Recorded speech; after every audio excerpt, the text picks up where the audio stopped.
ABR Garage, Season 2, Episode 1, Scene 1, Take 1. It's alright. Hi, James here from Adventure Bike Rider, and welcome to Season 2 of the ABR Garage. I'm joined today by Bryn, Managing Editor at ABR. How you doing? And Ollie, Staff Writer at ABR Magazine. Hello. Now, it's been a while since we've recorded an episode of The Garage, and quite a bit's happened, hasn't it, over the past, 6 months? Yeah, well, it's been, nearly a year, I'd say. Nearly a year? No, never. Time flies. And I guess, Bryn, you've probably had the most tumultuous few months of all of us. I have, yeah. So after the last episode we filmed in here, which was the touring around the Alps bit, I found out that my heart valve was leaking and narrowed. So I needed to have open heart surgery. So in June of 2021, as you two know, I went away and had open heart surgery. Yeah, to replace my valve. Exciting. I've now got a mechanical aortic valve, which is lovely. Nice, pathetic excuse not to record a podcast. But there you go. And you're all better now, back at work, you're back riding a bike. Yep. Yeah, back, when did I come back? Came back August last year, so I've been back for a few months. And first time riding a bike properly was when we went to do the beef run for the current issue, last issue of the magazine. Yeah. Where we went to South Wales, which was awesome. Was the ride out worth it? Oh, yeah. Worth all that beef. time. For those of you who don't know what the beef run is, there's a shop in a little town called Treorchy. Yeah. In the Welsh Valleys, which, according to ABR's founder and owner, Alan, makes the best tasting beef That's it. in the world. I think we're calling to all of us at this point now. Well, that's it. We have to go and check it out. The beef's great. If you want to find out more about it, check out the current issue of ABR Magazine, which is Jan-February, which you can get from www.adventurebikerider.com/shop. That's it. I think we've got to name drop them as well. It's CJ Morris, isn't it? CJ Morris. Morris. It's a great place. Ollie, It's been a few months since we've all sat here together. What's happened? Tell me the most interesting thing that's happened to you. I got to go riding overseas again, which was, I think, worthy of celebration after 2 years being, I would say, stuck in the UK, but we got to explore the best of the UK, so I wouldn't say it's a bad thing, but it was quite nice to go riding in Spain, Sardinia and Portugal. So yeah, I've been a very lucky boy. Yeah. Fantastic.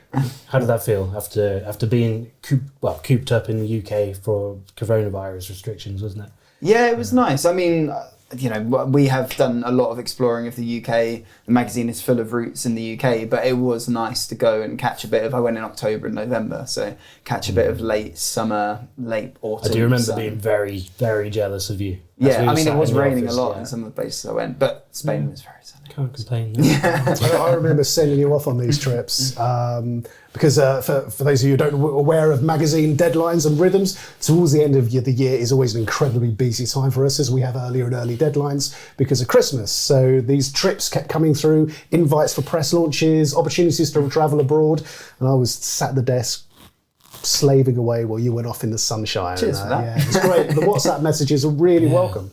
It was great. But There's a look of hatred in your eyes. It's all right. I get the next trip. I get to go review the new BMW coming out next year, the K1600, this year, in fact. God, yeah. So what have you been up to, James, Me? aside from magazines? Well, we had a festival. We've put out a few fantastic magazines. The most exciting thing for me, really, I've moved house. Very well done. Living in a red brick cottage in the country, which has been me and my wife's dream for a while. We've been there 3 weeks. We're not bored yet. I think we might go a little bit crazy, but it's nice. Nice to move out of the city or the town and head into the countryside. But hey, that's enough of that anyway, because you guys have tuned in to hear about motorbikes and hear about us waffling on about motorbikes. So we thought we'd kick off season 2 of the ABR Garage with a look ahead to 2022, and in particular, looking ahead to the bikes that we're most excited to ride this year. And actually, despite the things going on over the past couple of years, I won't mention the C word, there's been a little bit of a flurry of activity with manufacturers bringing out new bikes. So we've both picked 2 of the ones we're looking forward to riding. Yeah. Some of them we've ridden before, some we haven't. And we thought we'd go through what bikes we reckon we and you guys should hopefully be excited about this year. But first of all, but before we do, since you came back from your heart surgery, Bryn, I noticed that you're wearing quite a dapper jacket. Can you tell me about bloody it? lovely, isn't it? Yeah. So before we go into everything else, let's just take a moment to admire this wonderful soft shell jacket that I'm wearing. Wow. And where did you get that jacket from, Bryn? This is the new Adventure Bike Rider soft shell jacket, really imaginatively named. Nice. But essentially, it is a soft shell jacket with Adventure Bike Rider branding on the forearm, chest, and on the back there, just a small bit on the back of the collar. And I think you need to show people. Okay. For those of you listening to the audio back of the car podcast, Bryn's doing a little turn. He's doing a pirouette. Graceful as ever, right? And these are brand new, introduced just before Christmas. And essentially, they're part of our new merchandise range. We've also got a really cool hoodie, which everyone's kind of taken to wearing around the office because it's just so nice to wear. It's so bloody cold at the moment as well. That's it, yeah. But the soft shell, it's windproof, it's waterproof. It's not waterproof. It's windproof and water resistant. Yeah. Don't wear it thinking it's waterproof because it's not. It's water resistant. And yeah, you've been wearing yours on your commute to work underneath your bike jacket. I've worn mine on the bike jacket, and it's just a great mid layer. And it is a casual jacket. It's a great mid layer. But being bikers, we kind of had that in mind. Yeah. And I've been wearing it on my commute to work. It's January now. It's freezing outside, and it's been a really nice mid layer to wear under my laminated motorcycle jacket. Just having that extra wind block to stop the cold air coming in is more welcome. It's also got a very light microfleece lining on the inside, so it does keep you a little bit warm. I think it's like surprisingly warm because it's quite light. I'm feeling quite warm now. Yeah. I'm going to be sweating. We're both here in our t-shirts. But yeah, these are available now on the Adventure Bike Rider website. They're £85 with shipping to the UK included. So go check them out. We'll put a link in the description below if you're watching on YouTube. Good stuff. There we go. Good plug. There we go. Excellent. I liked it. Okay, so moving on. Motorbikes. Now, the inspiration for this episode's subject matter actually came from the latest issue of Adventure Bike Rider magazine, because there's a feature in there looking ahead to the new bikes for 2022. So as been as we've written about them, we thought, why not talk about them as well? And there's one bike that we all got pretty excited and animated about when pictures of it first appeared in our inboxes, probably a month or so ago. It was towards the end of last year. It caused a little bit of a, controversial. It was a little controversial, but that was the Ducati Desert X. Now, when the picture first appeared on Ollie's screen, I heard kind of moans of delight. So, Ollie, kick us off. Yeah, I mean, it's a really good looking bike. I think if you're watching on the video podcast, we'll put a little clip up of it. But yeah, it's a really cool looking bike. I mean, there's been a bit of a trend of Dakar inspired adventure bikes recently, hasn't there? And it's just a continuation of that. In my humble opinion, I think it's probably one of the best looking we've seen in a while. I think I wrote in our first look of it that it wouldn't look out of place on some grainy black and white footage taken from a helicopter of races bashing over through sand dunes. Yeah, it's really cool, and they've kind of kept the styling quite simplistic. It's quite they've got that kind of muted white look, and then like there's a couple of stripes going down it. I'm badgering on, but I think it looks really cool. So Bryn, tell us why you hate the look of it. So everyone in the office and everyone I've sort of spoke to about it is very excited. I'm excited about it as well, because it's for Ducati to come out with something like that, to me, is just really awesome, because all I think of Ducati is like sleek Italian beauty and the Multistrada, which is just gorgeous. Yeah. And then to me, the Desert X is just a bit ugly.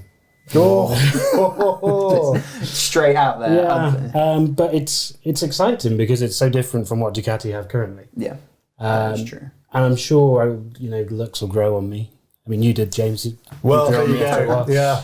It wasn't too keen to begin with, but I personally, I think it's a cracking looking bike, and I always like to see a manufacturer come up with something a little bit different, because so often they don't, and a lot of it is because they're improving on winning formulas. The GS doesn't look remarkably different to what it did 5-6 years ago, because it's incremental improvements on a great bike. So it's great to see Ducati, rather than coming out with a V2 or a Multistrada 950 with a few off-roady tweaks, to actually come up with a different bike. Although the engine's the same, isn't it? Is that right? So, this is what I was going to say, is that it's quite, I think, one part of the reason that I was a bit excited about it was that Ducati announced the Multistrada V2, and it was essentially a bit of an evolution of the 950. Very similar bike, isn't it was it? very Yeah. similar. They'd made some nice changes and they'd, as you said, improved on a winning formula, but it was a bit, oh, cool, that's nice, but it's not brand new. You know, they had the V4 at the beginning of 2021. Don't get me started on that bike. I love lovely it. bike. Let's move on or else on forever. And then it was like,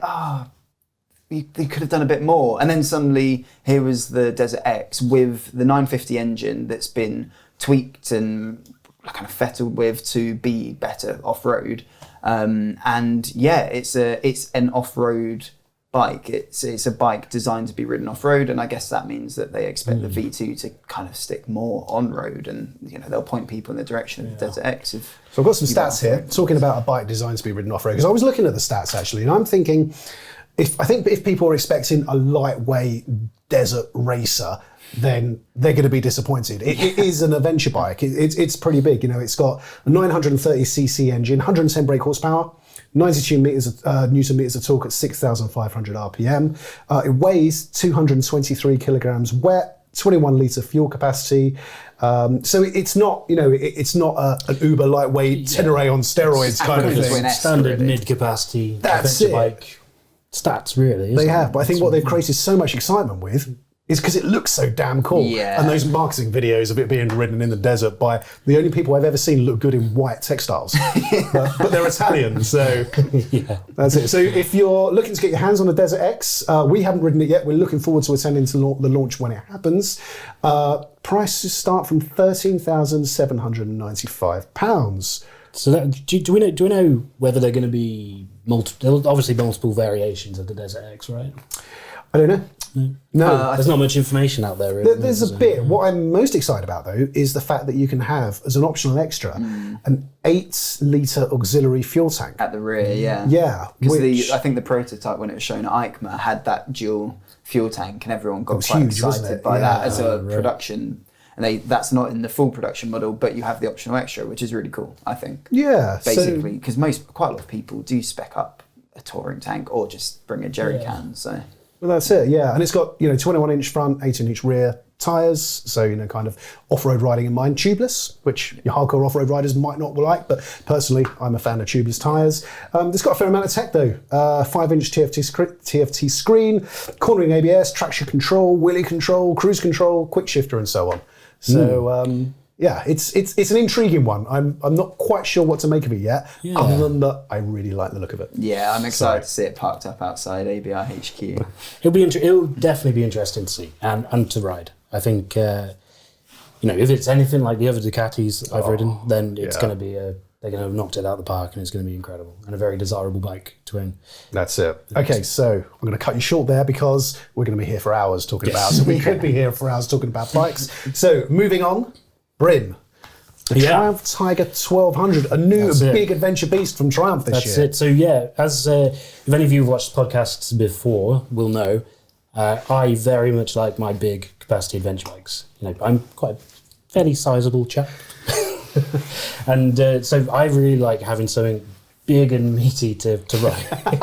Nice. Snigger in there. I wouldn't have thought anything else from you. So Triumph bringing out the new and updated Tiger 1200 for me is very exciting. And, Tiger is a Triumph Tiger has always been part of my sort of riding memory, as it is the first bike that I actually owned.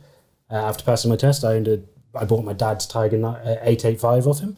And so I've got a bit of a nice relationship with Triumph Tigers, and so to see this new Tiger come out, which Triumph they're saying they've essentially redesigned it from the ground up to make it 25 kilograms lighter than it was.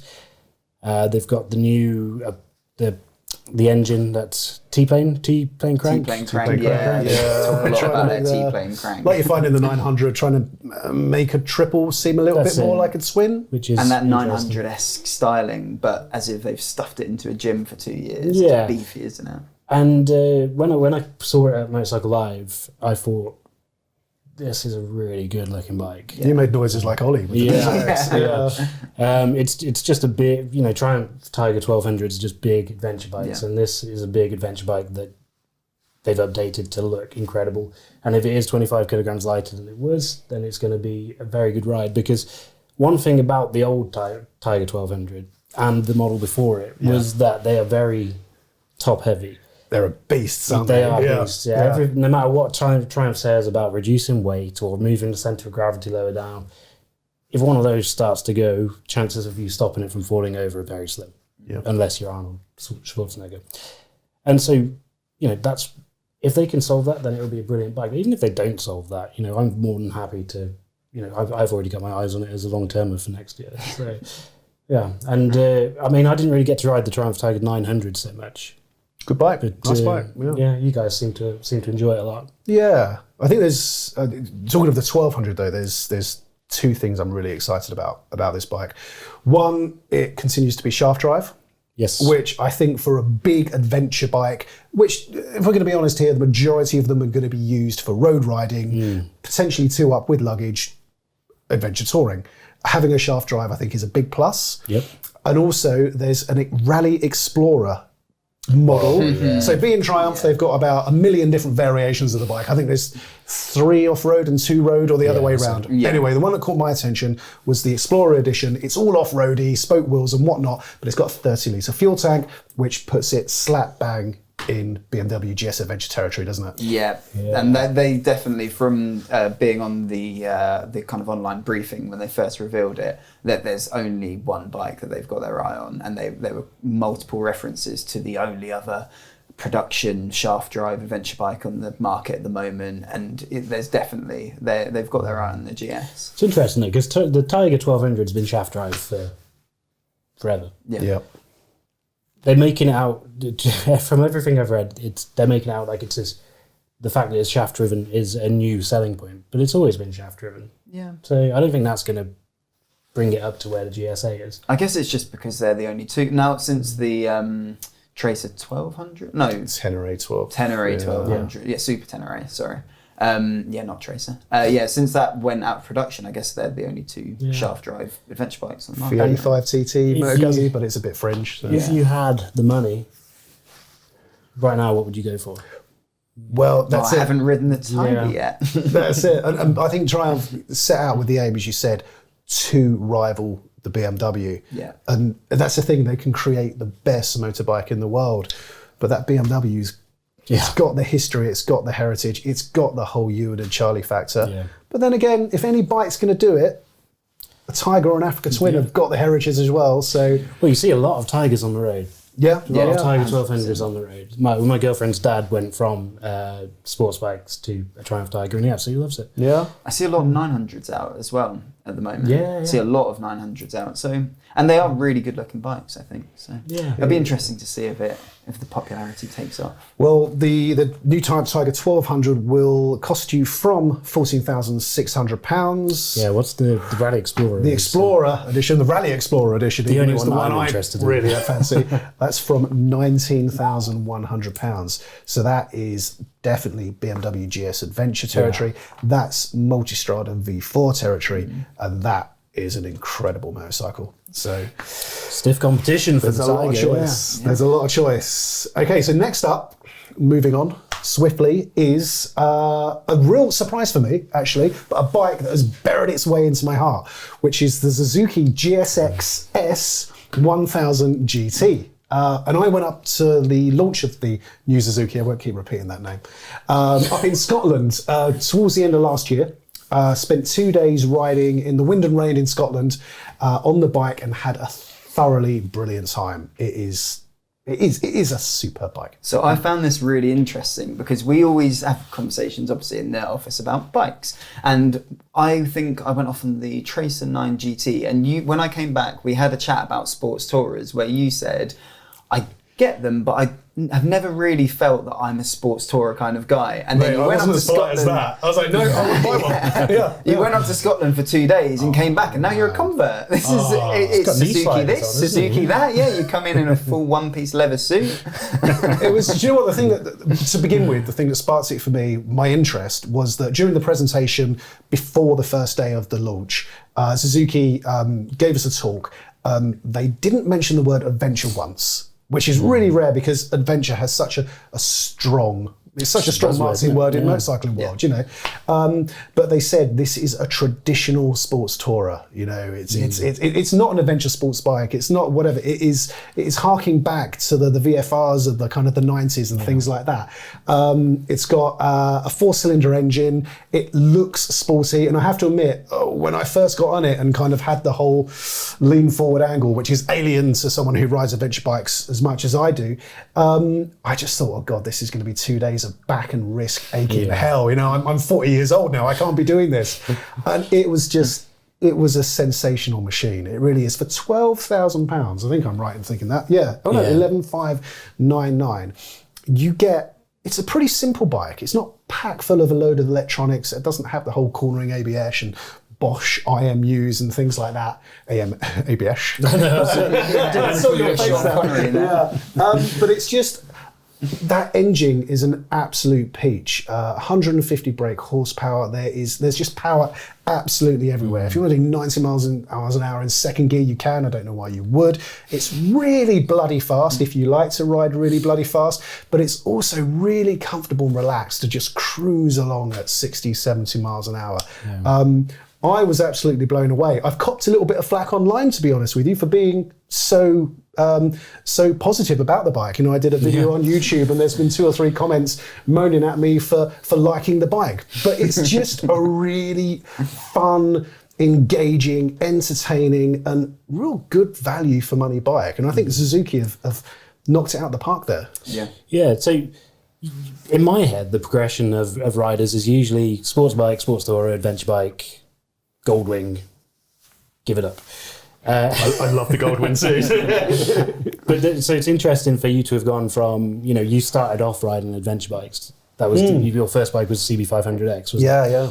And then you've obviously ridden just about every adventure bike on the market, but while working here, and now riding the GSX, whatever you called it, S1000 GT, is really that those 2 days in Scotland was really your first foray into that sports tourer. Well, I've ridden some before. I've ridden inline fours before. I've ridden the Versys 1000 before. Of course, the Versys, the VFR. So I've had a little bit before my ABR days. I've had a bit of time on bikes like that, and I've never been thrilled by them. No, this is what I mean. Never been thrilled by them. You've had the 2 days in Scotland, and you came back. You know, you were infused by it. It was just a really good bike, and I'm not a huge fan of 4-cylinder bikes. You know, they often feel like the ones I've ridden kind of desperately just want to keep on. They're eager to get going, go faster and faster. And you know, a friend of mine had one where even when it was stood still, it was trying to inch him forward all the time. You know, it was. But Suzuki have just packaged this bike, and you know. They haven't started from scratch. It's taken from a naked bike, a 1000cc naked bike in their stable. But they've just made a really good package that is just fantastic for riding and travelling. And I think they should be applauded. So the thing that I want to know is, was it actually truly comfortable? Yes. Over 2 days. Yeah, and this is kind of, you know, this is what blew me, because we're a little bit smug in the adventure biking world. We sit upright, we've got plenty of room, you know, we've got the adventure bike stance, and I'll ride past guys on sports bikes hunched over, giving their wrists a rest on the tank, and feel smug, and also be a little bit jealous because they do look like they're having fun. But this really kind of blew me away a little bit, but just how comfortable it was. It's a great bike. If you're interested in that sort of bike, or even if you're looking at buying a new motorcycle, whatever type, just give it a go. Give it a test ride, because I really enjoyed it. Yeah. So there you go. I know you did. You were. I've got to say something bad about it though, because YouTube get grumpy when I like bikes. The dash was a bit rubbish. Yeah. It was all right. It did look. It was TFT, but it looked a bit old-fashioned, and I've never really been a fan of TFT screens imitating dials. Yeah, just use a bit more imagination. What's the point? So there you go. But it's great. And say the luggage, 36 litres of luggage. Fit a full face helmet in there. What's the tank range? Do you know? So Suzuki reckon 196 miles, but we filled up relatively regularly because we were in quite remote areas. But I reckon you'll probably get about 170-ish, something like that. Right. Yeah. So so probably, and then another slight downfall of it. Well, another downfall of it that if you're going to be riding an Africa Twin Adventure Sports or similar, you're going to get further. But yeah, I'd enjoy it. Good. There we What's go. next? What we got next? Moving on. It is the Aprilia Tuareg. That's the one. I said it Tuareg right, 660. And the reason I'm looking at Ollie is because Ollie was lucky enough to fly off to Sardinia for the launch of it. What was it like? It was really, really good. I think similarly as you came back from Scotland enthused about the Suzuki, and I came back from Sardinia raving about the Aprilia. I thought it was a really, really good bike. Obviously, the most comparable bike, and the one that I think when Aprilia announced it, everyone was sort of going, well, it's kind of competing with the Tenere. And I was lucky enough, when I mentioned earlier on in the show, I went to Spain and I rode the Tenere around southern Spain, which I wrote about in the latest issue, or issue 66 of ABR. And that was a couple of weeks before I went to the Aprilia launch, so I still had that experience fresh in my mind. And it's not a comparison, obviously they are different bikes, but there was still that in the back of my mind, like, oh, okay, so I can remember what the Tenere was like, and now Aprilia has this mid-capacity 659cc twin-cylinder adventure bike with a focus on and off-road riding. What's it like? And Aprilia, I mean, Yamaha has some competition because the Aprilia is a really, really fun bike to ride.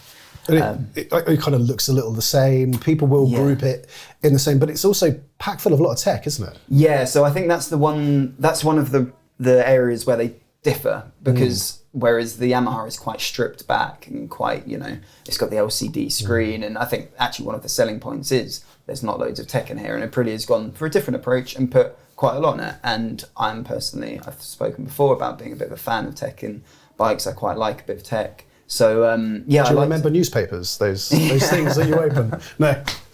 No, I really I liked it, and I thought it was quite nice. It struck that balance between it was never too intrusive, but it was quite nice knowing it was there, particularly when it comes to off-road riding and stuff like that. But yeah, it was a really good fun bike. I think the standout for me was it's very snappy, very aggressive on the road. It's got 80 horsepower, which is 8 more than the Tenere. But they take the twin-cylinder engine comes from the 200 660 and the RS 660, which are naked bikes and a sports bike that Aprilia do. And they have that racer kind of DNA. And even though it's got a 21-inch front wheel and an 18-inch rear, it was so good on the road. I was really surprised. And some of those Sardinian roads are just twisty coastal roads, constant back and forth for miles and miles and miles. And it just lapped them up, and I was getting carried away a little bit. You're just throwing yourself into corner after corner, and it's so responsive, so quick to get back on the power, and then haul yourself up to a stop. It has very powerful brakes, and then you enter the next turn, and it's just, you never have, when you've ridden a bike with a 21-inch front wheel, and occasionally you can, it's slightly... They do vary. Some are great, some not so. And it really, there was no sense of that. And the Tenere is a great bike on the road as well, but I thought the Aprilia edged it a little bit. And then we turned off-road into the trails, and it was just confidence inspiring. It was a really, really nice, pleasant bike to ride. Price-wise, £10,600, which is what the Tenere is up to. It's about, around these days. Yeah, I think it's about £1,000 more, but then you get... Seems like you're getting more for your money. Yeah, I think off the top of my head, I think heated grips and stuff like that are included as standard, so it's already quite a good deal. That price is the one for the kind of base spec colours. So there are 2 base spec colours, which, to be honest with you, aren't great looking. And then there's the Africa Twin S. I remember looking at a picture of you from the launch on Facebook, sat on this white, blue and red motorbike. And I thought, Ollie's on an Africa Twin. What's he doing there? Yeah, it's so Africa Twin-esque. I wouldn't imagine Honda's lawyers are looking at that photo a bit suspiciously. It's very, but you have to pay an extra premium, which I think is about £600-700. It's worth it, because to be honest with you, it's the one downside for me is I'm not a fan of the looks of that bike. It's not a good looking bike. They should have put a beak on it to at least make the front end look a little bit more. Yeah, but looking at the stats, it's pretty good. 80 brake horsepower, as you said. 240 millimeters worth of travel front and rear, which is ample, more than ample. And the suspension is really good on the road, which surprised me, because when you read that on paper, you think, well, it's probably going to dive a little bit and wallow in corners, because it's clearly set up for off-roading. I was seriously impressed by the suspension. Yeah. I was impressed by a lot of it, to be honest with you. It was a really good bike. 204 kilograms wet, so it's not light, but it's not a heavy bike, adventure bike. It's lighter than the Desert X, isn't it? That's it. Yeah. 18 litre fuel tank. Looks a goodie. It's And exciting. interestingly, 860mm saddle, which is a bit lower than the Tenere, but it has a nice little taper in, so you can flat foot. I could flat foot both sides very easily. There was some And particularly yours, short. how tall are you? 6 foot. 6 foot. And there's some particularly short colleagues on the launch, and I was sort of like, it's a tall mid-capacity adventure bike. They might struggle. Actually, no one had any problems with it. It was a really manageable bike, and I know that that's a factor with buying an adventure bike. And the Tenere is quite leggy, and the Aprilia isn't. So I was overall really impressed. I just love it at bike launches. Like whatever we do is we get on the bikes and immediately look around for short people to see if they're kind of how they're paddling it, are they struggling, stuff like that. Yeah, but no, it's good to see Aprilia back in the adventure bike. Yeah, it's been a while, isn't it? Yeah, what was the last one? The Kappa mode, which was discontinued a good few years back. Didn't you ride that? No. No? I looked at it. You looked at it. Cool. All right, moving on, because I promise we're going to be swift with this. We've got lots of bikes to get through. So one that I have been very much looking forward to. Oh, yes, you have. The Husqvarna Norden 901. The reason I've been looking forward to it so much, it's based on... Yeah, say it, go on. KTM 890 Adventure. Yeah. I get a lot of stick for really liking, I'm going to say like, not love, the KTM 890 Adventure and the 890 Adventure R. It's just a bike that has struck a chord with me and suits me down to the ground for the type of riding I do. And Husqvarna, which is owned by the same folks that own KTM, had brought out the Norden 901, which is very heavily based on the 890 Adventure, which can only be a good thing, because that was a great bike, right? If you say so. I think the interesting thing about the Norden, I mean, it's obviously been released and it's actually a real thing this year, but I think there was so much hype around it, wasn't there? I mean, it just went from that first teaser shot all the way up to it actually being released. There was so much hype, and whenever we put up a story online, you had so many comments, so many people who were interested in it. So for it to finally be a reality is one of those moments, kind of similar to the Tenere. There was a lot of hype, and now it's actually out there. Is it up to the hype? Well, I haven't ridden it. Julian, our chief bike tester at ABR, who's not with us today. He's still alive. He's still alive. He's just not with us today. He went out to the Azores. Yeah, that's and managed to ride it. I was meant to go on the launch, managed to crash my CRF 300L in Tetford Forest, and was in an awful lot of pain. I couldn't ride a motorbike. Did you do? You Rips tore a and tendon tendons in chest? my chest. Yeah, I was just being an idiot. Clipped the side of a rut and whatnot. So had to make a grovelling phone call to KTM and apologise and see if we could get someone else on the launch and get them flights. But KTM were brilliant. Husqvarna were brilliant, in fact. Got him out there. Julian liked the bike. He just didn't like it as much as the 890 Adventure and the Adventure R. Now, the reason I'm so excited about it is because I think the 890 Adventure is a great bike for around town. It's brilliant for long distances. It's really fun and capable off-road, I think, for people that don't have a huge amount of experience. And I'm not a hugely experienced off-road rider. I enjoy it, but I'm not particularly skilled at it. But the two things that I struggle with that bike are the looks. No matter what angle I look at it, it's a bloody ugly bike, and I really like it. It's one of my favourite. And two, it doesn't have enough weather protection for me to make it a real one of the best touring bikes around, which is a shame because it's got the comfort levels and it's got the engine. So the Husqvarna, I think, has taken that, it's given it a bigger fairing, it's given it a bit more weather protection, and it's made it look, I think, absolutely sensational. You don't think that, though? No, this is a common theme, isn't it? I saw it in the flesh at Motorcycle Live for the first time, and I don't want to be too harsh about it, but it was pretty grim.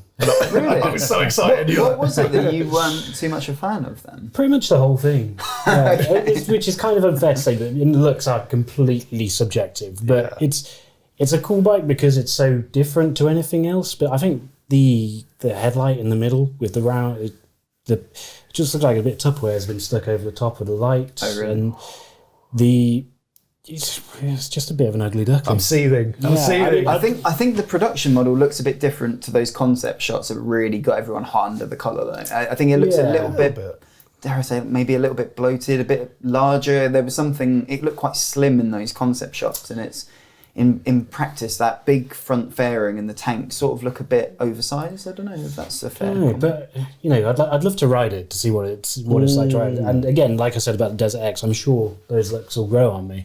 Yeah, and looks aren't the be all and end all about a motorbike. I still think it looks really good. I think it looks absolutely fantastic. But it's tricky because KTM have gone down this route of placing their fuel tanks down the side of the bike in saddlebag style. And it's difficult to make that look attractive. It is, the 890. I don't know, like the 1290. I think take that headlight off. And the 1290, I think, looks badass. Do you think? Yeah. Oh man, it's just that horrible headlight design, which is like on the Norden. Sorry to the designers there who are probably stabbing pictures of my face. Yeah, you're going to be on a dartboard in KTM. But but subjective. And it is. But some of the stats, it's pricey. £12,349. That is. Well, how does that compare to the 890? The 890. You can pick up an 890 Adventure, I think now, for around between 10 and 11 if you can get a deal. Yeah. I think the R, this is off the top of my head, so it may be completely wrong, but I think the R you're looking at close to 12, maybe more. Right. But I it could be well off the mark, because I haven't looked at pricing for a while. But 889cc engine, 103 brake horsepower. It uses the Husqvarna uses suspension from the standard 890 Adventure rather than the more premium suspension on the off-road focused Adventure R. Right. It makes sense because I think the Husky is basically more of a long distance version of the bike. Which is interesting. It's got touring in mind because Huskies are meant to be a bit more you'd extreme. expect Husky to be. But it's 19 litre fuel tank, 204 kilograms dry, so you're going to add a few pounds on there for fluids and petrol and whatnot. But I love the look of it. I really want to ride it. And I'm gutted that I couldn't fly out and ride it. But there you go. Yeah, I'm looking forward to having a go on it as well. And I'm not going to let you near it if I get hold of one. You said bad things. Okay, moving on. The Ducati Multistrada V2 was announced towards the end of last year. Ollie, what can you tell us about it? Not a lot. Bryn, what can you tell us about it? Have a look at the specs. Well, I can tell you that it's very, very similar to the 950. I think I mentioned earlier when we were talking about the Desert X is that, it's an evolution, it's not a revolution. Yeah. So they've made a few changes. They've made some tweaks, and then they've kind of brought it into you're covering up the fact you know nothing at the moment with the words changes and tweaks. Wait till I look at the stat sheet. But they've obviously brought it into the V naming convention as well. There's a Bryn, fact. Can you tell us more?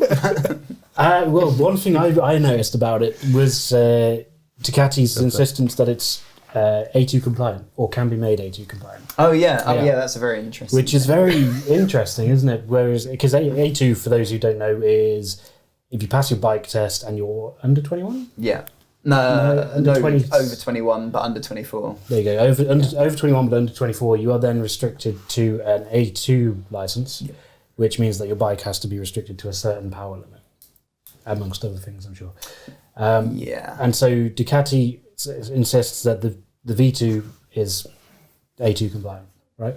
You can restrict it down to an A2 license, which is an interesting one because I don't know too many. 12.5 grand. Yeah, I don't know too many 24 and under year olds who would go, all right, I've got my bike test. Can I get my first big bike?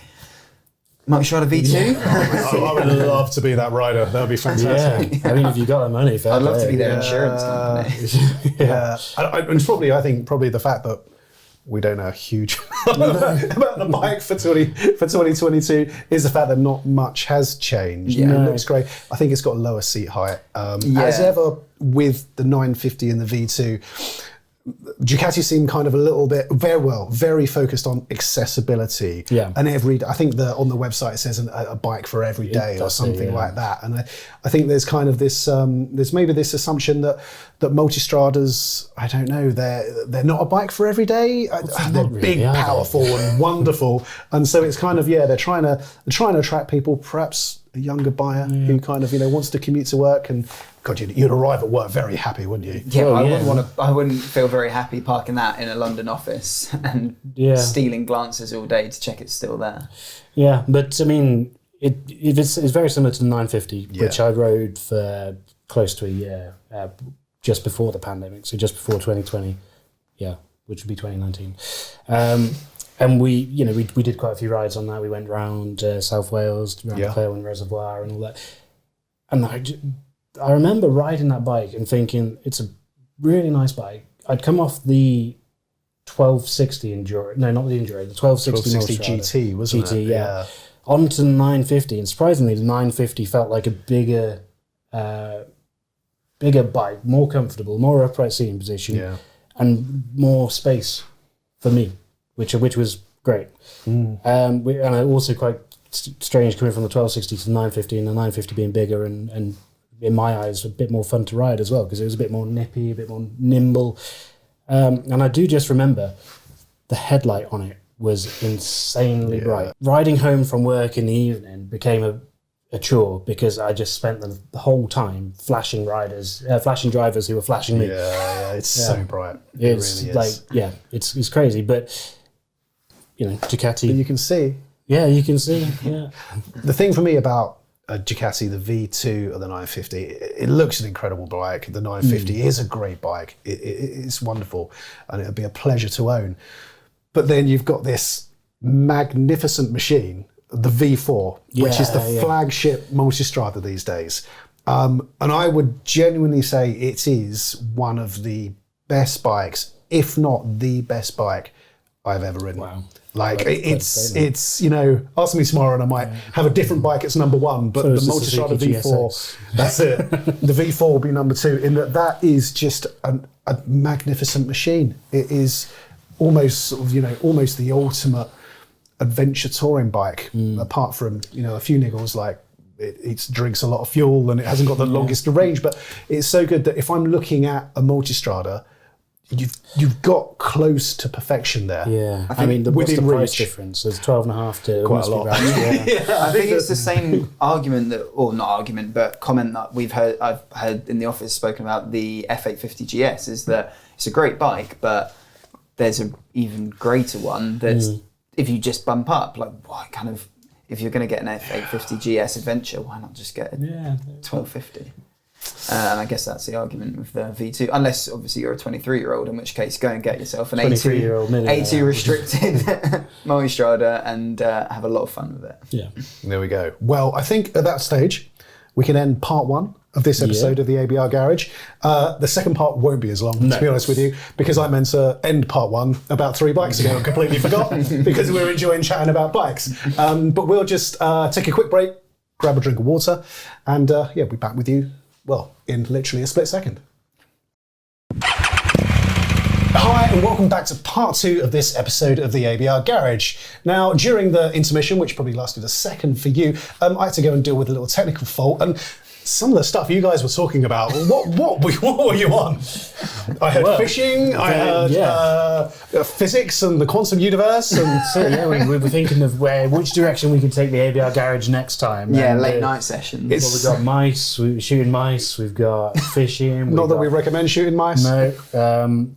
DMT. Randomly? Yeah. There was a lot of chatter going on. It's not just motorbikes that we talk about here at ABR purely. But anyway, back into the bikes. Bryn, we're looking at the bikes that we are looking forward to in 2022. Yes. And next up is the K1600 by BMW. Absolutely, yeah. So the BMW K1600 is BMW's big grand tourer. Similar to Honda Goldwing, if you think of it like that. And for 2022, they've updated it to bring it more to make it more modern. And I think the biggest part of updated is that dash. So they've introduced a 10.25 inch TFT screen. It's a wide screen. That is massive. Yeah, and you think, what's that going to look like when you're riding behind it? I don't know. I haven't seen it, but the one on the RT. Yeah, I was going to say, is it a similar size to? I think it might be quite a similar size to the RT. Yeah, which we have in the ABR. I've ridden the RT, and that is that is just a huge widescreen screen. So much so that you can split it into two. Yeah. So you can have kind of, I don't know, certain information here and then directions on the other side. Yeah. It's pretty cool. Like I'm a big fan of technology and having a good screen on a bike.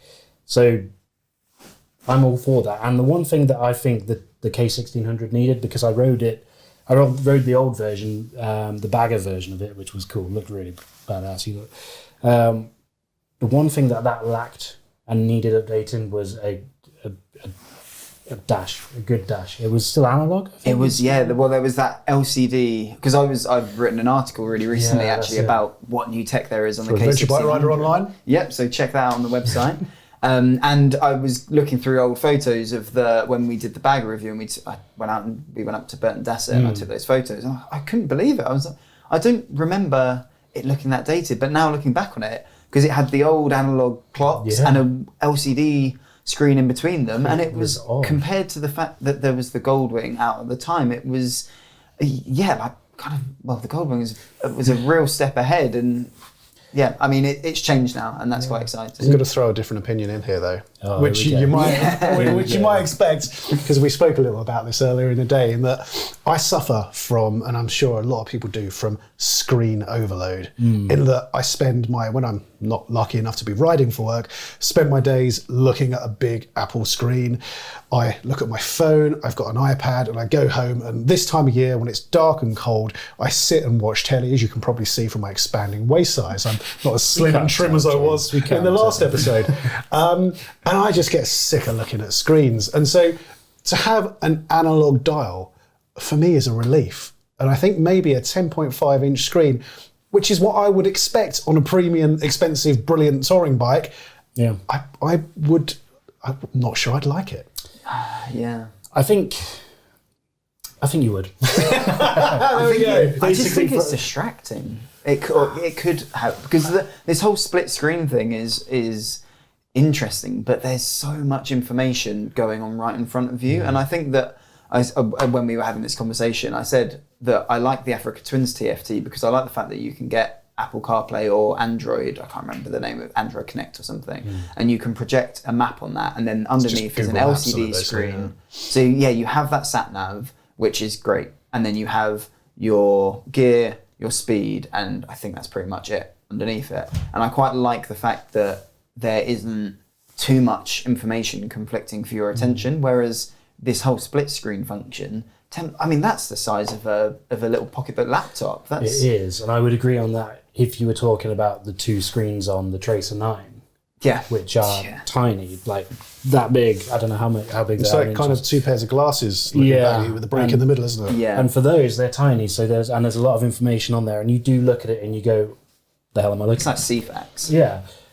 But I think if you had a 10.25 inch TFT screen in front of you, and knowing BMW's TFT screens, it's going to be a well-designed, really nicely screen laid with out, decent information on there, and you could probably select the information. I don't know this, but you could probably select the information that you want to see and don't want to see. I think having sat on the K1600 before, when it had the analog dials and that, I think it definitely needed a bit of an update.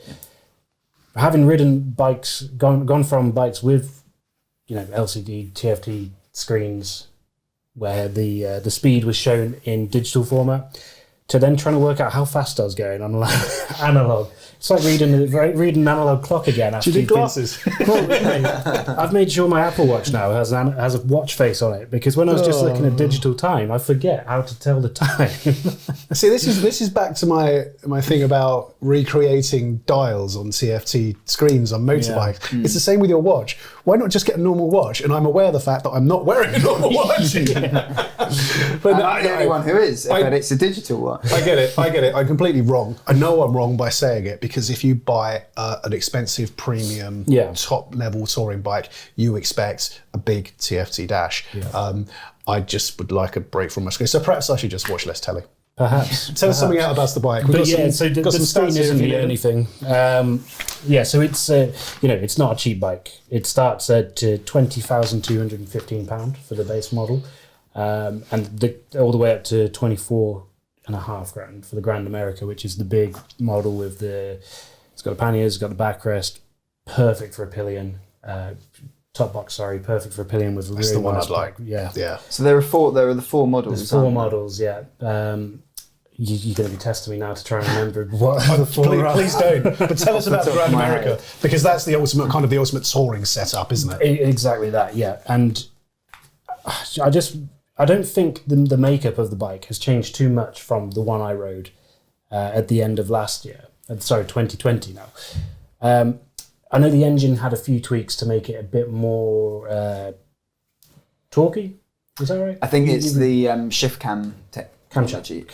Shift cam, it is shift cam, isn't it? Yeah. It makes quite a lot of torque quite low down in the rev range, doesn't it? Is that right? Am I thinking right with that one? Yeah, so it's 180 newton meters at 5,250 that's RPM. quite a talky machine. It is very torquey, and I remember thinking, Christ, I could tow a caravan with this. Yeah. It was, but the best thing about it is 6-cylinder, and you turn that bike on, and it sounds like a luxury sports car. Oh yeah, I remember this. Yeah. And then you pull off, and it's smooth. Especially when it gets going, it sounded almost like Formula One was going on That's down on it. the A46. It was incredible. It's and that experience of riding that is just incredible. And when I had it, it was similar time of year, just constant rain, very cold. But you got a heated seat, you got heated grips. The weather protection on offer is insane. I rode from Guildford, or from Farnborough, Guildford, all the way back up to Stratford. Didn't stop raining all the way back, maybe 2 hours on the motorway. I was dry as a bone. Yeah. That big screen, the fairing, you're just punching through the driving rain and not getting wet at all. You got your sound system to listen to some music. I was listening to Radio 5 Live on the way back up the motorway. I thought, but then I got to the point where I thought I could just be in a car. Have you ever done that thing with a sound system on a bike though, where you're cruising along, listening to music, having a wonderful time, and then you pull up at traffic lights and you realise how goddamn loud your speakers are because you don't have wind blast anymore, and you realise that you're that guy. Well, yeah, exactly. Yeah. And I had a great moment like that on the Harley Ultra Limited, which also has a sound system. For some reason, don't ask. I don't know why. Girls Just Want to Have Fun was playing. Because you do just want to have fun. You don't need to explain that. It was the radio, right? No, it was my Spotify favourites. And I've gone from, I can't remember which road it was, but really nice, fast road, no one to bother with loud music. And then I started crawling through this town, completely forgot that I was playing Cyndi Lauper. I think it's Cyndi Lauper. I forgot. Girls Just Want to Have Fun, and riding through. I was Henley and Arden. It was blasting through Henley and Arden, arms up, trying to look cool. Did you get lots of waves and thumbs up? Yeah, I would have loved that. Yeah. That's it. But so the K1600, I'm really looking forward to riding it for long distance touring with someone else on the back. I think for comfort, for ease of riding, for you want to ride 1,000 miles in a day with no fatigue. It's the perfect bike for it. I know you love the Goldwing. You rode that to the Pyrenees, didn't you? Well, I think these big tourers get a bad press. They're not. I think it's safe to say they're not cool. Big tourers are. I personally, I don't think they're cool bikes, but they are very, very good bikes. I rode from the north of France down through France to the Pyrenees to the Picots de Europa and back again with my wife on the back on the Goldwing, and I just absolutely love it. And I didn't care that I didn't look cool, because I don't usually look cool anyway. So who cares? But they're just, if you've never ridden one, once you jump on, and it's just incredibly surprising how light they are to steer. They're massive. What's the K1600? 367 kilograms wet. Yeah, that's huge. That's a lot of bike. But I bet the steering's light. It does not feel like it when you're on it. No. Yeah. The only time it does feel like it is when you go to put it down in the garage and forget to put the kickstand down. Yeah, I did. And then call your neighbour around to help pick it up, and your neighbour's son. Yeah. But no, when you're on them, you would not think they weighed that much. I do remember trying to turn the Harley Ultra around on a mountain road in Wales. The Ultra is 350 kilograms as well. And then you realise the weight. It's the slow speed manoeuvring, which is why it's so good that it comes with a reverse gear. Reverse gear. And I was the first to mock reverse gears on motorbikes until I had a reverse gear on a motorbike, and it's just outstanding, isn't it? It's so makes life so much easier. So much easier. Yeah, getting in and out of the garage, paddling around the car park. You know, how adventurous do you want to be? That's it. I probably wouldn't want one on the CRF or the Africa Twin, but on those big bikes, yeah. So looking forward. And luckily for me, I get to go. I'm penciled in for the launch of it in early February. That's it. Yeah, I think so. We'll either have a first look or a full review in the March-April issue of Adventure Bike Rider magazine. I haven't quite decided yet because we need to have a little look at what bikes we're reviewing. But I'm really looking forward to getting out there and riding one. Yeah, I think you like it. Yeah, I think for obviously pure road focused, to even suggest off road and that is just no one does. So I don't even know why I brought that up. But for a pure touring bike, it's good. But it does. I did find myself thinking after a few weeks, it's a bit boring. Really, you probably just haven't ridden far enough. Yeah. As a commuter, it did not work. So it was like it would be like Aer Lingus chartering a jumbo jet from Birmingham Airport to Dublin. Just doesn't make any sense. Overkill. Did you lose your Cyndi Lauper playlist? Was that the problem? Could be. Bryn just wasn't having fun. Damn it. Talking of touring bikes, we'll move on to another touring bike, a brand new machine for 2022, and that is Honda's NT1100, which I was quite excited about when I heard about it because, it's based on the Africa Twin. Yeah, I think it's quite exciting and, dare I say it, maybe like a bit more of a... It's kind of playing, like Honda have played a bit of a straight bat there. It's quite a sensible choice, but kind of exciting in that way. And I know that that's a bit of a contradiction in terms, but because they've taken the Africa Twin and gone, we have a really, really good touring bike here. Let's just remove any illusion of off-roading and turn it into a sports tourer, adventure sports, just straight up tourer. Touring bike, yeah. However you want to frame it. So it's got that 1084cc engine from the Africa Twin in. It's got, I think, a very similar electronics package to the Africa Twin. I don't think it has an internal IMU, so it doesn't have like cornering traction control. So it's actually a bit down on what the Africa Twin has, but it costs £12,000 on the road, and you get a centre stand, heated grips, a full set of panniers, and electronically adjustable windscreen. I mean, this is, in my opinion, similar to James, I'm really excited about it. If I was in the market for a bike next year and I saw that come along, I would be seriously considering it because it just seems like a really good choice. It's interesting, yeah. And what I found really interesting was, again, talking about Motorcycle Live, when we went to Motorcycle Live, there was one bike, one adventure bike or adventure style bike that was clearly the most popular there. It was surrounded by people constantly, and that was the NT1100. I wouldn't have thought it based on my own sort of impressions of the bike. And when I saw the pictures of it first released, I thought it's a bit bland. Looks a bit. This seems to be a common theme. It looks a bit ugly. But then we saw it in real life, and do you know what? It looks a lot better in real life than it does. Yeah. But I think the word, and you almost came up on the word that I was thinking of, which is sensible. You might have even said it.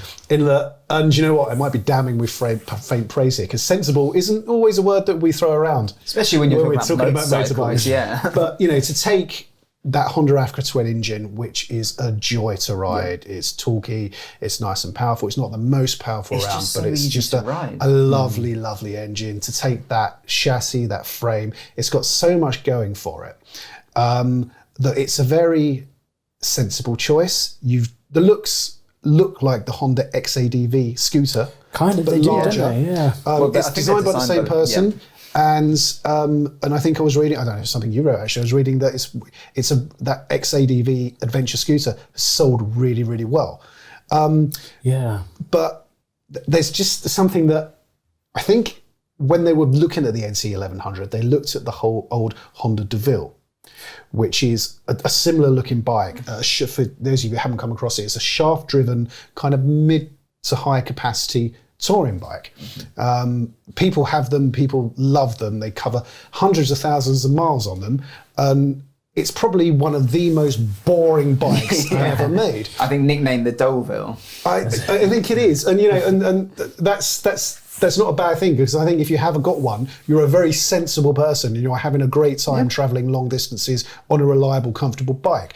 I fear the NT1100, when we've got away from, it's new, it's based on the other Africa Twin, might fall into this is dull. But maybe for us as onlookers, but I think for the people who make that decision, like, this is a really good decision, but taking into account my bank account and wanting a bike that's going to be fun to ride, that's going to be great for touring, potentially two up, I think they're gonna love it. It's sensible. Interestingly, you have mentioned one thing and one criticism there, which is that it is chain driven. It's not a shaft drive. I think the question has been posed to Honda. Why? Because most people, and that's definitely one of the criticisms I've seen in comments on social media as well. Why has it not got a shaft drive? And I think Honda's response is essentially, we would not be able to create that bike for 12 grand if it had a shaft drive, you which just is have absolutely to fair enough. re-engineer the Africa Twin, basically. Yeah. So, it'll take a huge amount more research and development and cost more. But no, sorry, I'm not saying I don't like it. I'm not saying I don't think it'd be great. I'd love to do a journey on it. I just fear that it will become a little too sensible for its own good. Yeah, Julian was out riding it, wasn't he? We went on the launch, last month, wasn't it? Yeah, ABR's chief bike tester in Spain, Barcelona way, I think. Yeah, and what did he think of it? Absolutely loved it.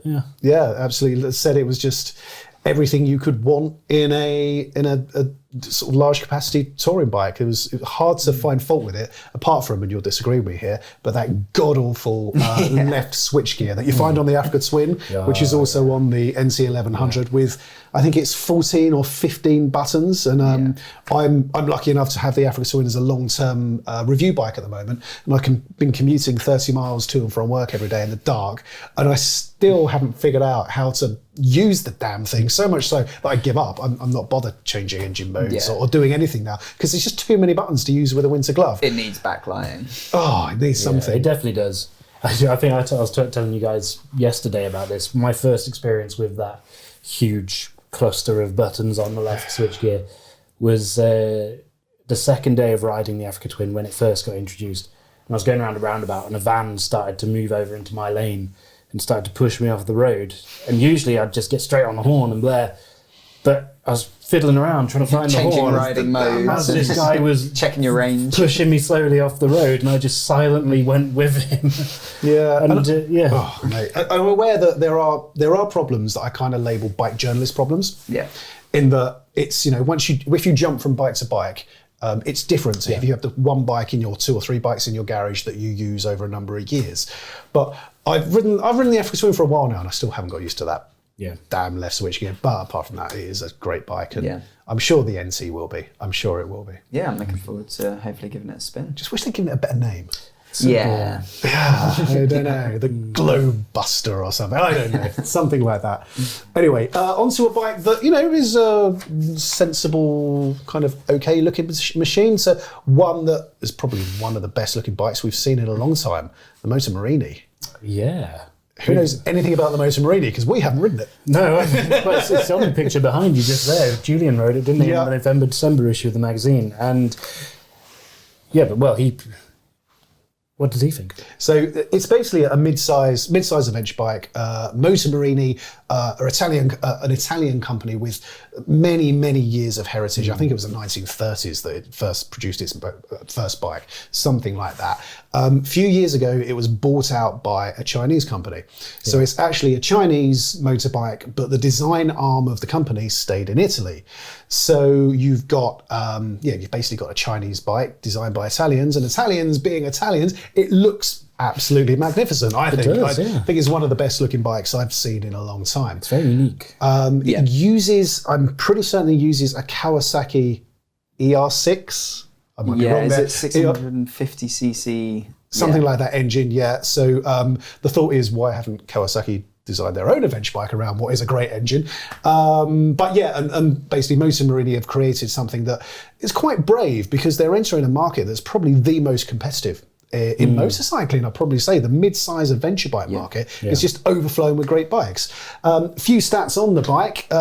Cost-wise, it starts from £7,000, £1 under, which is good value. For that, you get a TFT, switchable ABS. You get on paper, you get a good deal for it. 60 brake horsepower, 56 newton meters of torque at 7,000 RPM. Marzocchi in forks, Brembo brakes. A lot of bike for your money, isn't it? Yeah, you are getting a lot of bike for your money. Now, something that Julian did tell us when he rode it at the launch was that he rode a prototype. And there were differences in, because he tried a couple of different bikes, and there were differences in the amount of power delivered. There were a few teething issues around bodywork. So we haven't actually ridden the full production machine yet. He liked it, but as ever with Chinese bikes, there is a little thing in the back of your mind about longevity, but it looks good. Yeah. And also, I mean, we've been speaking a lot about prices, but I think it's the cheapest bike we've mentioned today, and there is definitely always going to be a place in the market for that. Particularly, we're talking about, kind of making a bit of a joke about the Multistrada V2 for a 23 or 22-year-old, but if you're talking about an A2, a bike that's suitable for an A2 license, I think the Moto Morini is. Yeah, and at that price range, you're looking kind of Honda CB500X territory. Well, it's a bit more powerful, and I like the 500X. I had one, but that Moto Morini is better looking. Morini, right? V-Strom 650, again, the Moto Morini looks a lot better than that. So, I think to take away from it is it's very much a road-biased adventure tourer, but, we'll handle a little bit of light off-road work, Julian said, and it looks interesting. Yeah, absolutely. You get to see it in the flesh. That's it. Yeah. And then moving on to something I would say even more interesting. The BMW R18 Transcontinental. Now, you might not associate this with adventure bike rider particularly. It's basically a big old cruiser. Yeah. The R18's been around for a while now, but last year BMW basically bolted some panniers and a big old throne seat to the back and made it a little bit kind of more long distance travel capable, and boy, it looks great, doesn't it? I mean, what do we say? Is it the coolest looking tourer around? Yeah, so it's quite a question. It's clad in chrome. And it looks classic. It looks like a throwback from, you could be cruising down Route 66 and the 60s on that. Yeah, it's very cool. Yeah, two things I love about it. Analog dials, it's a new thing. It's only started this week, my love of analog dials. There's a 25-inch I think there's a TFT underneath. There is. There's a TFT and there's these analog dials, but they're just so nicely crafted. Yeah. And they've got a bronze or a whatever outer ring, and it just looks quality. It looks premium. And again, an onboard speaker system, which is made by Marshall, the speaker brand. And growing up playing guitar in various very bad bands, Marshall speakers were a mainstay. So it's fantastic to see them on there. Speakers on bikes is a very contentious point, isn't it? Love them. I love them. Have you? Never. I've never. Unless strapping a Bluetooth speaker to my tank bag counts as it. Then it does not. No, I love it. Like, there's nothing. Some of my favourite memories are riding across the States with my various American rock music's blaring out, just Britney, just jam into it. Taylor Swift, that's Katy it. Perry, Cyndi Lauper, you just when you're on a straight road, there's nothing better than just kicking back and listening to some good music. Well, I think it sounds awesome because I've always toured with my Bluetooth headset and listening to music, and I know that some people, that's a bit of a contentious topic. Sometimes people are like, I'd never ever listen to music. Yeah, I'd never listen to music when I'm riding because I need to hear everything going around. I mean, wind noise, but that's another debate for another time. But that kind of having a speaker system just blaring out, I guess, does that just kind of remove that as an issue because you can still hear cars around, you can still hear the road noise, and you also have that background of music? Is that how it works? Or I'm genuinely asking the question because I've not. You still hear. I mean, what do you need to listen out for? Sirens? You'll hear those through anything, really, won't you? Would you agree with me though? And I do love it, but I cringe inside a little bit when I do it. Oh yeah, 100%. Like, I don't know if I can say the word on the podcast, but I feel complete bell. Yeah. When I'm riding along, listening to music. I think it's wrong, but if that's wrong, I don't want to be right. No. It's kind of that sort of thing. If I drove past myself on a bike listening to music, I would be thinking, what a plonker. But doing it, I'm I've got my leather jacket on, I've got my arms out, and I've sunglasses on, loving it. Yeah, loving it. Yeah, it's a good feeling. It's a good feeling. And the BMW R18 Transcontinental has got that. Just some of the stats on this thing are quite interesting. It's a big old cruiser, 1,649 cc engine, 160 brake horsepower. Isn't that the K1600? Yes, it is. That's a big bike too. That's it, an 1,800 cc engine. I was thinking while I was reading, that's not that big. I was like, everything's big about this bike, apart from the engine. So it's BMW's largest production boxer. Oh, mate, it's huge. It's a huge, 1,800 twin cylinder engine. It really is. 158 Newton meters torque at 3,000 RPM. Like, it's just an absolute beast. And it weighs 398 kilograms wet. Like 398. That's what's written here. Wow. It's just massive, big, brash, and really good looking in my book. But I think it's quite interesting that I think we did we had a chat in the last season of the ABR Garage about the Harley Pan America and saying Harley's getting into the world of adventure biking, and it's quite interesting that BMW is getting into the world of big kind of classic looking cruisers. Big old cruisers. It's a bit of a departure from the norm. Yeah, and Harley made a great adventure bike. That Pan America is really good. It's an excellent adventure bike. I can't believe I haven't ridden it yet. I think for me, it was, I've only had a day on it, and I was with you, wasn't I? And we did some motorways and stuff like that. Yeah. It was just a really good, in my mind, it would be a very good long distance adventure touring bike. It was really comfortable. The engine was great. I didn't get a chance to take it off road. And with BMW, they seem to have gone down the cruiser route. But what I like about the BMW is that the design very much harks back to bikes from the manufacturer's early days. I don't know if we're talking, I don't know the history there, but 30s, 40s, whatever. And there's some bad history there as well. But around about that time we won't go do that. But it's kind of, they're not just jumping on the bandwagon. They very much kind of embraced their heritage, and it looks awesome. I'd prefer an Africa Twin. I prefer a Multistrada, but I'd love to ride one on weekends. That's it. Yeah, it'd be good to have one in the garage. I mean, how much are they? They're 21, starting at 21 grand. Yeah, expensive to have in the garage just as an occasional ride. Yeah, as a Sunday ride. Yeah. There you go. So that, I think, wraps up the bikes that we chose to look at. There are some other bikes out there. Honourable mention, Triumph Tiger Sport 660 or 660 Sport 660. I remember the way the name is. We will have a review of that in an upcoming issue of Venture Bike Rider magazine. Honda CB500X I mentioned has had some updates, new forks, new brakes, but we can't fit them all in. So, but I guess to finish off, what bike from last year did you enjoy riding most, and what bike are you most looking forward to riding this year?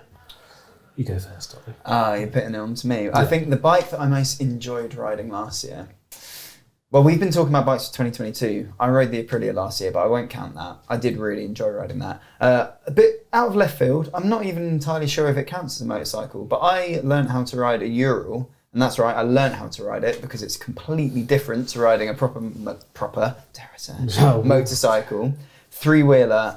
It was a fascinating experience. That is one of the most memorable things that I did last year. And that was a really, really unique, interesting experience. So last year was the Ural. This year, I'm most looking forward to riding. It's got to be the Ducati Desert X. Yeah, good call. Good call on that. For me, last year was I didn't do much riding at all last year because I had the convenient excuse of having heart surgery. A very good excuse. But I did get to ride for the end of the year the Tracer 9 GT, which we had on long-term test. And I'm not going to, that's a great bike. Really enjoyed riding it, but I'm going to look at more specifically the moment of my first ride on that bike after such a crap year of having surgery and all the coronavirus stuff that went on at the start of it. That first ride back on that bike, I think I just went home from work, so 7 miles of that. But yeah, that was an incredible moment. Just felt so good to be back on a bike. Yeah. So Tracer 9 GT, And then most looking forward to ride for next year, for 2022, I want to say the Tiger 1200. Nice. Yeah. It's specifically the Rally Explorer version. Yeah. Big boy, 30-litre tank. Where are you going to take it? Just to home. Not Scotland, no. Just joys being a new dad. Just commute to and back. Yeah. No, I haven't been on a big ride for a while yet because again, obvious reasons. But this year, if I get the Tiger 1200, I'm going to go up to Scotland. Hopefully, get across to Europe as well. Nice. And yeah, that's my plan. What about you, James? The bike I enjoyed riding most last year, I mentioned it before, the Ducati Multistrada V4. It's just a sensational motorcycle. I don't know if it's the best adventure bike, because even though they've taken kind of the best bits of the Multistrada Enduro and the best bits of kind of the very sport toury Multistrada 1260, merged them together to create an adventure bike. It's still not a machine that I'd want to take green laning, particularly because it's £18,000 of beauty. Yeah. But saying that, we did take it green laning, and Ollie and I rode a route for Adventure Bike Rider magazine in East Anglia, call them our adventure routes, and basically they're great road routes you can ride in a day with some big bike friendly green lanes thrown in, and we did the Peddars Way, it was just great. It really was. So that was probably my favourite biker last year. The one I'm most looking forward to, it's got to be the Husky. Yeah, I'm just intrigued. What's that? I thought it might be. Yeah, can they? I do love the 890 Adventure and the R version, and can they build on it and make it better? Or am I going to be bitterly disappointed? I don't know. Will it cement the 890 Adventures place at top spot? I do love that bike. The Husky can't I do enjoy that bike. Yeah. I don't know. Anyway, I could whittle on about those bikes forever. We could whittle on about bikes forever. But thank you very much for joining us in the first episode. Ooh. I want to say something. Wait, James. I know you're pointing the finger. I'm in trouble. I want to say that if you want to come and see all of these bikes, there's one place in June. How could I forget? Yeah, there's one place in June where they're all going to be in the same location for you to come and check out and maybe get a test ride. Where's that, Bryn? And that place is the Adventure Bike Rider Festival. The Adventure Bike Rider Festival? Adventure Bike Rider Festival. It's on the weekend of the 24th to 26th of June. This year there are still a few discount tickets left, which will save you £15 on the price of a full ticket.